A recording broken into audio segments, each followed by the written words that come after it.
নেব বললে ভুল হবে, আমরা ব্যবস্থা নিচ্ছি। আমি ডাক টেলিযোগাযোগের দায়িত্ব যখন মাননীয় প্রধানমন্ত্রী আমাকে দিয়েছেন, 6 মাস হলে মাননীয় প্রধানমন্ত্রী প্রথমেই আমাকে নির্দেশ দিয়েছেন যে তৃণমূল পর্যায়ে আমাদের মন্ত্রণালয়ের যতগুলো প্রতিষ্ঠান আছে, সেবা আছে, সেগুলো ঘুরে ঘুরে দেখার জন্য। যে তুমি যদি তৃণমূলের সারা দেশে না যাও তাহলে বুঝতে পারবে না যে আসলে গ্রাহক পর্যায়ে আমাদের কি সমস্যা আছে। এবং এটাও বলেছেন যে কোনো উদ্যোগ প্রকল্প গ্রহণের সময়ে দেশের এবং জনগণের উপকারে কি লাগবে কিনা, সেটা রিটার্ন অন ইনভেস্টমেন্ট কি এবং তার যৌক্তিকতা কি, জাস্টিফিকেশন, এটা দেখতে হবে। এবং বলেছেন যে আগে বিষয়গুলো বুঝবা, তারপরে যেটা অনিয়ম বিশৃঙ্খলা হলে এখানে বিব্রত হওয়ার কিছু নাই, লজ্জা পাওয়ার কিছু নাই। আমরা অপরাধের বিরুদ্ধে, অনিয়মের বিরুদ্ধে আমরা ব্যবস্থা নিব। তাতে যদি সমালোচনা হয় হোক, তাতে কিছু আমরা পিছপা হব না। এবং তারই প্রেক্ষিতে আপনি যথাযথ বলেছেন, আমরা কিন্তু সুধাংশুর বিরুদ্ধে আমি যখন স্ট্যান্ডিং কমিটির সদস্য ছিলাম, অন রেকর্ড আবার বলা আছে পার্লামেন্টের স্ট্যান্ডিং কমিটিতে, আমরা কিন্তু তাকে অনিয়মের জন্য দোষারোপ করি এবং তদন্তে তার দোষ সাব্যস্ত হয় এবং তার বিরুদ্ধে দুদকে মামলার বিষয়ে আমরা আবেদন করি।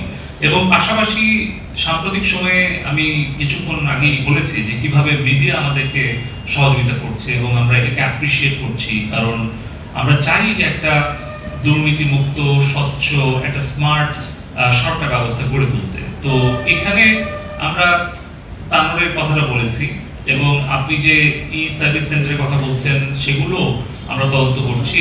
ডাক টেলিযোগাযোগের দায়িত্ব যখন মাননীয় প্রধানমন্ত্রী আমাকে দিয়েছেন, 6 মাস হলে মাননীয় প্রধানমন্ত্রী প্রথমেই আমাকে নির্দেশ দিয়েছেন যে তৃণমূল পর্যায়ে আমাদের মন্ত্রণালয়ের যতগুলো প্রতিষ্ঠান আছে, সেবা আছে, সেগুলো ঘুরে ঘুরে দেখার জন্য। যে তুমি যদি তৃণমূলের সারা দেশে না যাও তাহলে বুঝতে পারবে না যে আসলে গ্রাহক পর্যায়ে আমাদের কি সমস্যা আছে। এবং এটাও বলেছেন যে কোনো উদ্যোগ প্রকল্প গ্রহণের সময়ে দেশের এবং জনগণের উপকারে কি লাগবে কিনা, সেটা রিটার্ন অন ইনভেস্টমেন্ট কি এবং তার যৌক্তিকতা কি, জাস্টিফিকেশন, এটা দেখতে হবে। এবং বলেছেন যে আগে বিষয়গুলো বুঝবা, তারপরে যেটা অনিয়ম বিশৃঙ্খলা হলে এখানে বিব্রত হওয়ার কিছু নাই, লজ্জা পাওয়ার কিছু নাই। আমরা অপরাধের বিরুদ্ধে, অনিয়মের বিরুদ্ধে আমরা ব্যবস্থা নিব। তাতে যদি সমালোচনা হয় হোক, তাতে কিছু আমরা পিছপা হব না। এবং তারই প্রেক্ষিতে আপনি যথাযথ বলেছেন, আমরা কিন্তু সুধাংশুর বিরুদ্ধে আমি যখন স্ট্যান্ডিং কমিটির সদস্য ছিলাম, অন রেকর্ড আবার বলা আছে পার্লামেন্টের স্ট্যান্ডিং কমিটিতে, আমরা কিন্তু তাকে অনিয়মের জন্য দোষারোপ করি এবং তদন্তে তার দোষ সাব্যস্ত হয় এবং তার বিরুদ্ধে দুদকে মামলার বিষয়ে আমরা আবেদন করি। এবং পাশাপাশি সাম্প্রতিক সময়ে আমি কিছুক্ষণ আগেই বলেছি যে কিভাবে মিডিয়া আমাদেরকে সহযোগিতা করছে এবং আমরা এটাকে অ্যাপ্রিসিয়েট করছি, কারণ আমরা চাই যে একটা দুর্নীতিমুক্ত, স্বচ্ছ, একটা স্মার্ট সরকার ব্যবস্থা গড়ে তুলতে। তো এখানে আমরা তানোরের কথাটা বলেছি এবং আপনি যে ই সার্ভিস সেন্টারের কথা বলছেন, সেগুলো আমরা তদন্ত করছি। এবং আমরা কিন্তু মোট 11 মিডিয়ার রোল, যে এই যে সত্যগুলো তুলে আনা, অনিয়ম, দুর্নীতি, এগুলো তুলে আনা, এবং সেটাতে কিন্তু আমরা লজ্জা পাই, আমরা কিন্তু বিব্রত হইনি, বরঞ্চ আমরা এটাকে একটা সহায়ক শক্তি হিসেবে আমরা বিবেচনায় নিয়েছি।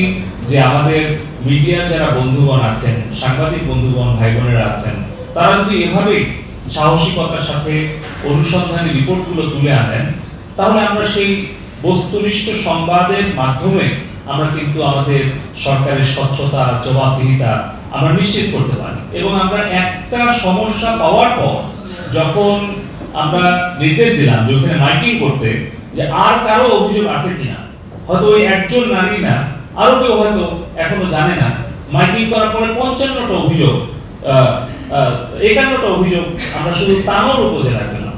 এবং সারা বাংলাদেশের রাজশাহী, চট্টগ্রাম, খুলনা, রংপুর মিলিয়ে আমরা 55 কোটি টাকার অভিযোগ পেলাম। তার মধ্যে কিছু হচ্ছে গ্রাহকদের অর্থ হয়তো আমাদের পোস্টে কিছু কর্মকর্তা কর্মচারী তারা আত্মসাৎ করেছে, কিছু আবার কর্মকর্তা কর্মচারী পোস্ট অফিসেরও জমাকৃত অর্থ আত্মসাৎ করেছে। কারণ হচ্ছে এখানে কিন্তু একটা হয়তো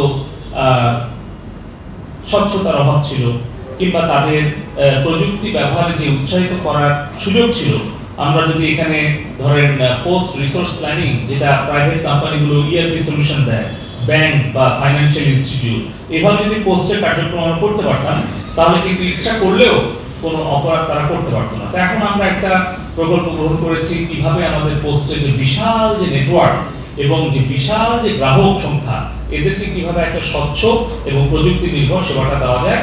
আমরা এজওয়াই পোস্ট মিলে এই কাজটা করছি। এটা শুধু আমি প্রতিমন্ত্রী হিসেবে নই, আমি তো একজন গ্রাহক হিসেবেও এই অভিজ্ঞতা আমার আছে যে কল ড্রপ হচ্ছে এবং কল ড্রপের কারণে সময় নষ্ট হচ্ছে, অর্থ নষ্ট হচ্ছে, এবং এটার সম্পূর্ণ দায় এবং দায়িত্ব কিন্তু মোবাইল নেটওয়ার্ক অপারেটরদের। আমরা গণশুনানিতেও আপনি যে প্যাকেজের কথা বললেন সে বিষয়ে এনেছি। আমরা আশা করছি এই প্যাকেজের যেই নির্দেশনাটা আছে সেটা আমরা আগামী 2-1 সপ্তাহের মধ্যেই নতুন করে আবার আমাদের যারা মোবাইল নেটওয়ার্ক অপারেটর তাদেরকে দিতে পারবো, যেন গ্রাহকরা তাদের এই কথা বলতে বলতে টাকা শেষ হয়ে যাওয়া কিংবা তাদের যে ডেটা প্যাকেজ সেটা আসলে সময় শেষ হয়ে গেলে সেটা হারিয়ে যাওয়া, এই ধরনের যে অভিযোগগুলো আমরা গণশুনানিতে পেয়েছি, আজকে আপনি আবারও বললেন, এগুলোকে আমরা বিবেচনায় রেখে আমরা একটা কমিটি করে দিয়েছি। অল্প দিনের মধ্যেই আমরা আমাদের গ্রাহকদের প্রত্যাশা অনুযায়ী এই সিদ্ধান্তগুলো দিতে পারবো।